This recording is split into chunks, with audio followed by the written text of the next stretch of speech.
So first thing, armor. Nice pick. Double snake bites is okay, but I think I like the smoke orb more. All right. We're gonna change that up a little bit, yeah. So first round, pistol rounds. You want to buy smoke orb plus armor plus snake bite. Snake bites are okay, but when you don't have a smoker, you definitely need the smoke orb. You gotta help your team out, you know, best way possible. Okay, crosshair placement, not bad. Grab orb. Okay, little bit sloppy here. Oh, you actually have a good timing here. Dude, oh my god. Nice. Okay. 2v3, probably in sight. Hey, you got your teammates just backseat gaming the whole time. Holy shit! Right here, they're definitely right there on that corner. No way I could do this. No! Nice try. He's making the potion, yeah. You should blind that. Okay, so this wall's fine, but I actually think like there's not really a very good wall on Viper on B site. I think it's almost better to just always default your walls on A. It cuts like this, you know what I'm saying? It's like it goes with the box all the way to spawn. You can throw this every single round, just because there's not really a good one on B. And you know, if you do throw a B, good chance that they can pre-rotate, because they're like, oh, Viper wall B, just rotate. Oh, he's not even copy. I'm dead. They're giving you elbow every round though. I don't even know where Killjoy was. Oh. The only problem is these guys rotating from A might be What is that copy? catching you. No, they're already in sight. My god. Light. Oh my god. Oh. Bro, I can't hit a moving target, okay? We know this. It's a good try. I mean, you're saving anyway. Oh, Killjoy. Yeah, don't worry about the whiffs. Whiffs happen all the time. Okay, so it's kind of like this wall, but you want it all the way. You know what I mean? So you walk up to this wall and then you throw it. You want to make sure that there's not like a pocket here, in the cubby that they can hide in. Work on the fundamentals and aim won't even matter. Hey, actually, no, for real. I'm lagging so bad. The fundamentals are the only thing you really need to work on, to be honest. Okay, this was risky. So, good rule of thumb, right? Something to take note.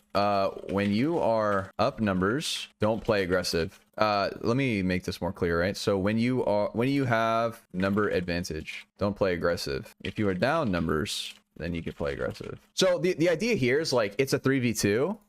Yes, you have a good spot, you have a good position because you have a good rotation, but it's not worth the risk of having a 1v1, you losing, and now it's a 2v2, and they can kind of play post plan pretty easy. The idea is you want to play with your team here. When you have numbers advantage, you just want to play with your team. You trade off each other, you play off each other, you play the bomb.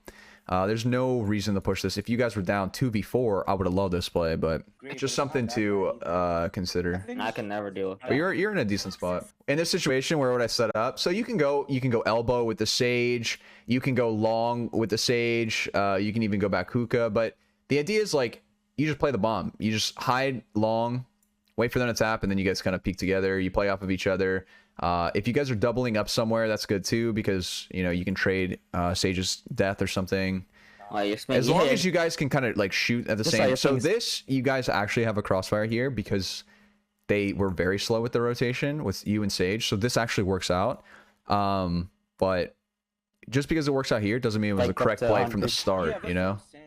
All right, so Sage actually left you. You know, usually you're going to want to play together, you know, just always just watching the same thing. And then if they're going hookah, they're going long, you can just play off of the bomb that way.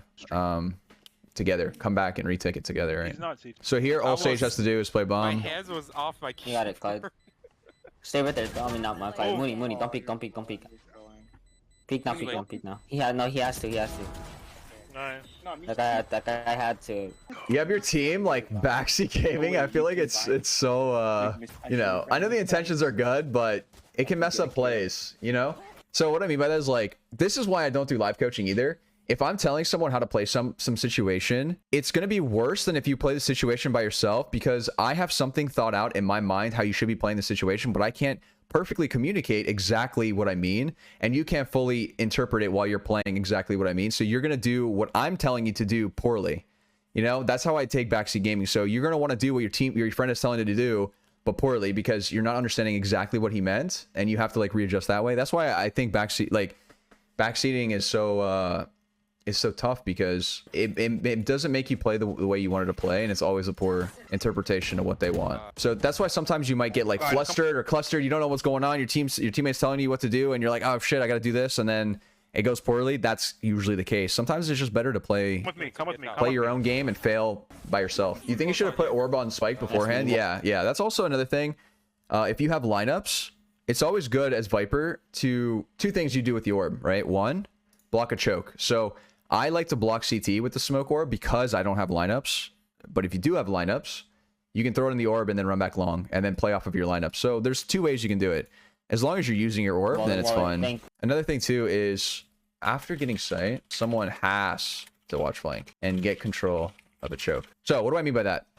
As soon as sight is cleared, one person needs to run back long or stay hookah, because you can't give up all the chokes. You can't give up hookah. You can't give up long, elbow, and CT. That's 4 chokes you're giving up, and they will just pinch you. I mean, in this case, you know, they're saving whatever, but I'm just saying as like a good principle and rule of thumb, you cannot give up every single choke point. You always have to either, you know, push for elbow control, keep long control, keep hookah control, or push into CT, which is, I wouldn't recommend that. I also wouldn't recommend pushing into elbow when they're saving.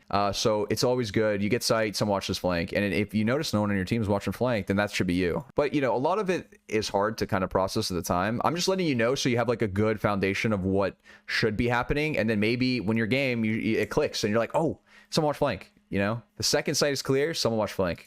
He never calls when the wall and orb is going down. Oh, that's another good point. Very, very good point. When your wall and orb are dropping, make sure you're calming. You're communicating that every single time. You also want to give them a little time. You don't want to call it as it's dropping, but like, if you notice when I'm playing my Viper, right? Every time it's about to even remotely drop, I'm like, guys, my wall's going to drop soon. Just so I prepare my team so they can position themselves in a better spot for my walls. You know, and I don't catch them off guard, right? So you always want to communicate that. I have no bullets. I'm not with you. I'm not with you. I don't have bullets. This was a very good calm because it lets your Phoenix know to not push in because you want to trade kills, right? So this was actually a very good calm. And you know, sometimes it's okay not to be right with your teammate if you're communicating it. And if your Phoenix pushes up without you, that's on him, right? You also have ult. So you've had ult for a bit. You want to, when you are buying and the enemy team is buying, you want to ult that round. This is just a good rule of thumb principle all the way up until you're at least diamond. If you have ult, you're ulting that round. And on attack, it's better not to lurk when you have your ult because you need to get in sight with your team and then ult into the site. Okay, so some gun control thing. Yeah, let's write this down. So when you are bursting, you want to strafe while shooting. And when you spray, you can crouch. And if you are standing still, you spray. You see how like you're like bursting a little bit, but you're standing still while doing it. You're kind of like an easy target. You know, you take 2 shots, move a little bit, 2 shots, move back a little bit. So this is what I mean by strafing. I thought I wasn't supposed to crouch. No, crouching isn't bad. Crouching is not bad. It's a common misconception that crouching is bad. The problem is committing to too many gunfights. So what do I mean by that? Okay, when would crouching be bad? Here.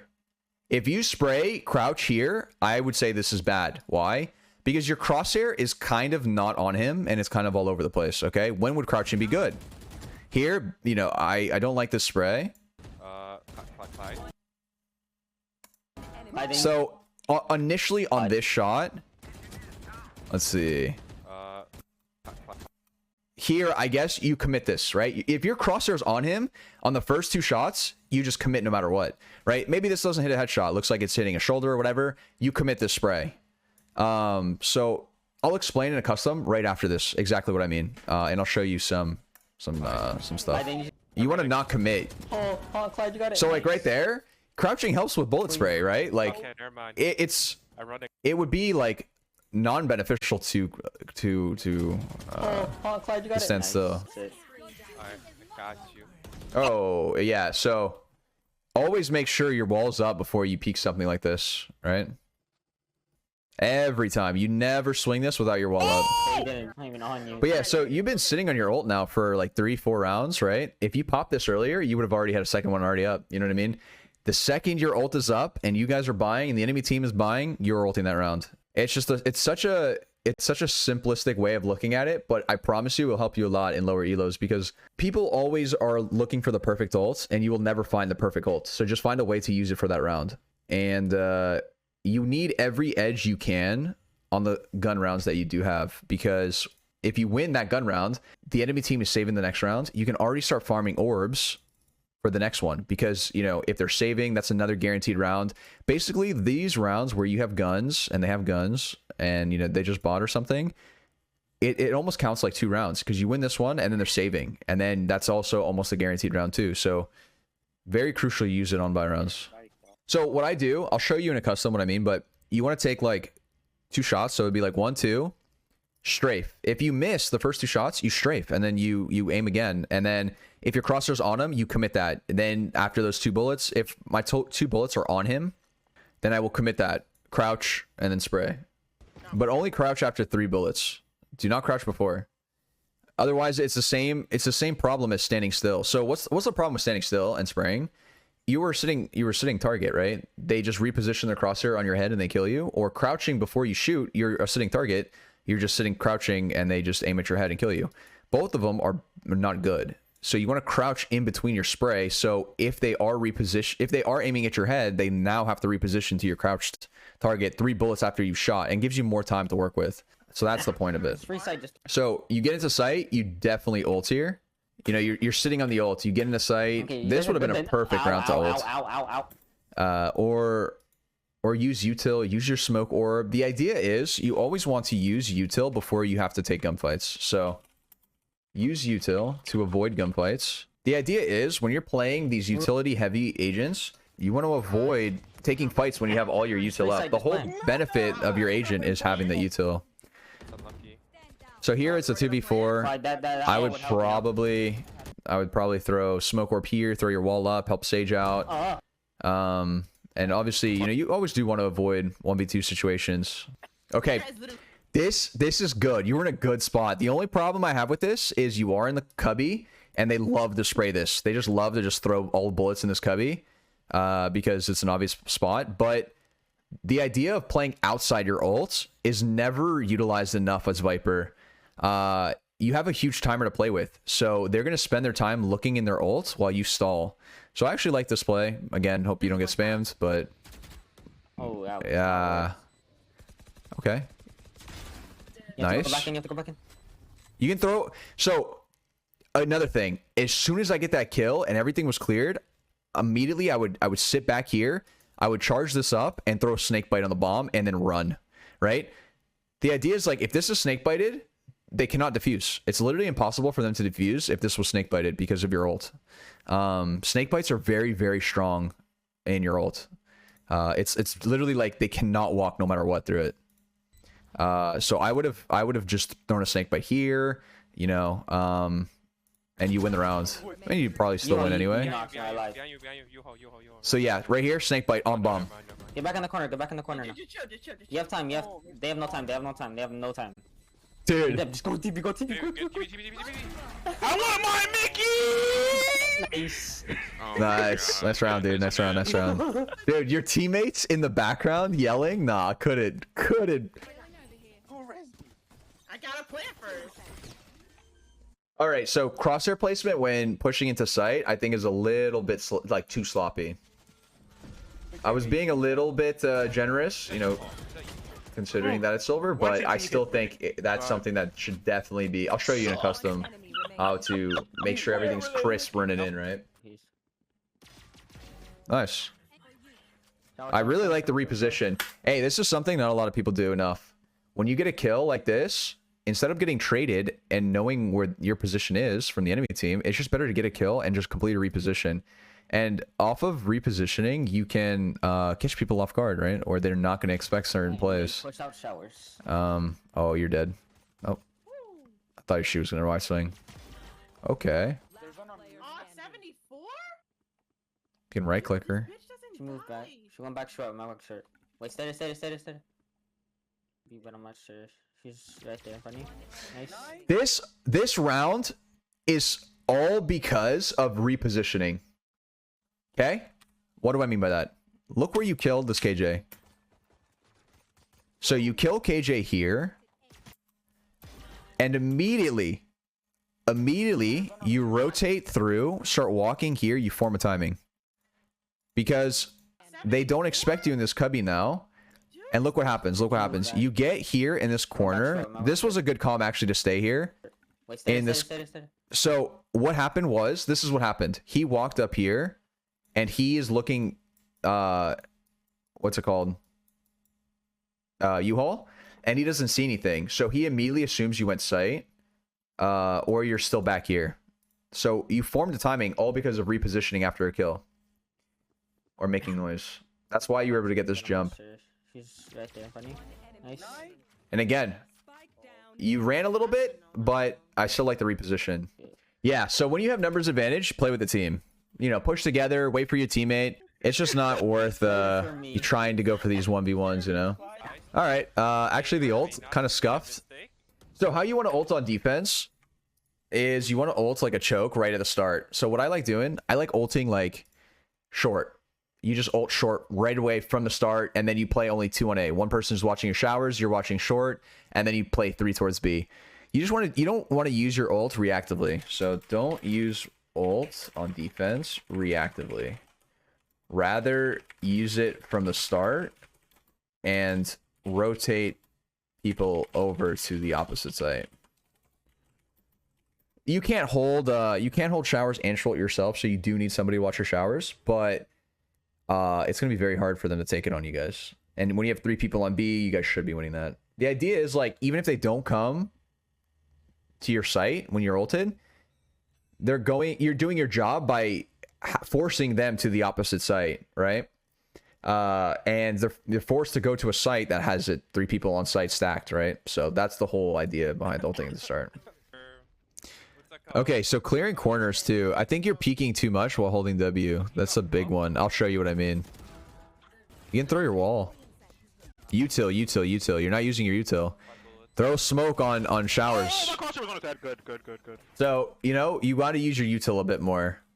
I say my crosshair was on his Eliminate fucking head. angles, eliminate fights. You know, you throw your orb in showers, he's forced to push you, or spam, or whatever, right? Or even better, orb and molly right in showers and stick. He's done, Zo. He's dead. That's it. The round is secured without you having to take that gamble, you know? So, just something to think about. So, make sure you're throwing your wall at the start of every round, too, on defense. And you're always helping them out. If they're saying that they're hearing some stuff B, you could always throw your wall up. Okay, you want to avoid holding obvious angles as well. Oh, nice shots, actually. Hey, you have good aim. I think it's your a little bit of positioning and peaks a bit. And util usage. That's the main thing. Util usage, you want to always use your util a bit more. Couple things. All right. You know, you have your ults. You want to pop it right away, right? Like, if you have your ult on defense, boom, you come here just like this, and you throw it here. What I do, as soon as I ult, I immediately back up. It doesn't matter how close you are. You want to get away, they're going to start spamming you. You want to stay out of the spam. The thing is, you want them to walk into your ult and start cooking in that thing. You know what I mean? Just think of it this way. You're an actual fucking chef. And, you know, this is your entire grill. You want them to literally start marinating in this shit. And then you can, you know, chill back here. Maybe they walk past it. You know, you can kill them this way. Or you can just hop in to refresh the thing. And then you can hop back out. You know what I mean? Like, the further back, the better. Yeah. And then have one person, you know, watching showers with your one way. And you're chilling. Also, so, the wall that you can throw. Watch this, all right? So, if you look... You need to aim this so it's at the level of the TP, and you aim it to the left, and it goes through the TP, okay? So something like this. See? And it actually gets all of B. Look at this thing. Look at this thing. Pretty good. It's not the best one for hookah, but it's really good for long, and it gets all of it, yeah? Pretty good. The thing is, so you want to make sure that's not too high, because it doesn't go through the TP. And yeah, that's it. Just make sure it's low enough for the TP level. And then, you know, the one way here. You can throw this one too. This one's alright too. It's easy at the start of the round. You just kind of yellow it, you know. And here it's a one way. I don't like this one. I really don't like this one. Lineups. So, what you do once you get sight, right? You come in here, you throw your thing on the bomb, and then just you can play lineups this way. And you can do this, right? You just come here and then you look up right here. It's literally that simple. And the thing is, you know, you let them cook in your smoke orb, and then the thing will just literally melt them. Okay, another thing, gun control. So I would notice a couple times you do this. You see how your crosshair's like going up? Make sure that you are pulling it down, right? You're pulling it down. So if you do spray more, all bullets are going headshot level. Also, when you are bursting, you don't want to sit still bursting. You don't want to do this. Because you're sitting target. You want to use that time of your recoil resetting to move. Takes practice, but you know, you can get it very quick. You see how quickly, like, my the only reason you can't actually do it this quick without counter strafing. This is frame perfect counter strafes, and this is very sweaty. Don't try and practice this, but you can do this. And you want to be moving while you're bursting, so like 2 shots, you know. And the time when I do, like, I don't spray until I notice that my crosshair is on them, like when they're on them. Like I'll do something like this. Let's say it's something like this, and now I spray, right? So 2-3 bullets, crouch. 2-3 bullets, crouch. 2-3 bullets, crouch. 2-3 bullets, crouch. But I don't crouch until I'm fully committing. So I would do something like, you know, is it on him? Is it on him? Now I crouch, you know? This, now I can actually fully demonstrate when you should not be holding W, all right? What do I mean by not holding W? Watch the keys that I'm hitting. When I'm clearing stuff, I clear like this. Slow, slow, slow, right? Strafe, strafe, strafe. And now that I cleared everything, now you hold W. And now back to strafe keys, right? Strafe, strafe. Strafe. You want to stay away from walls and peek like very... I'm still not holding W, right? Like you want to avoid holding W. You never want to peek like this. Don't peek like this.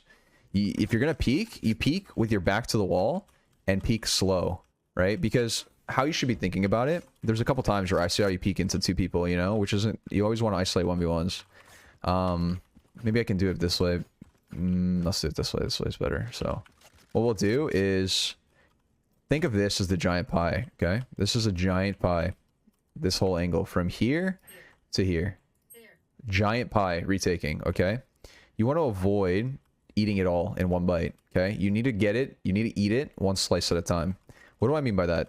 You want to back up, get far away from an angle, and approach this slow, methodically. You know, slow, slow, slow, slow, slow. And now you're clearing everything.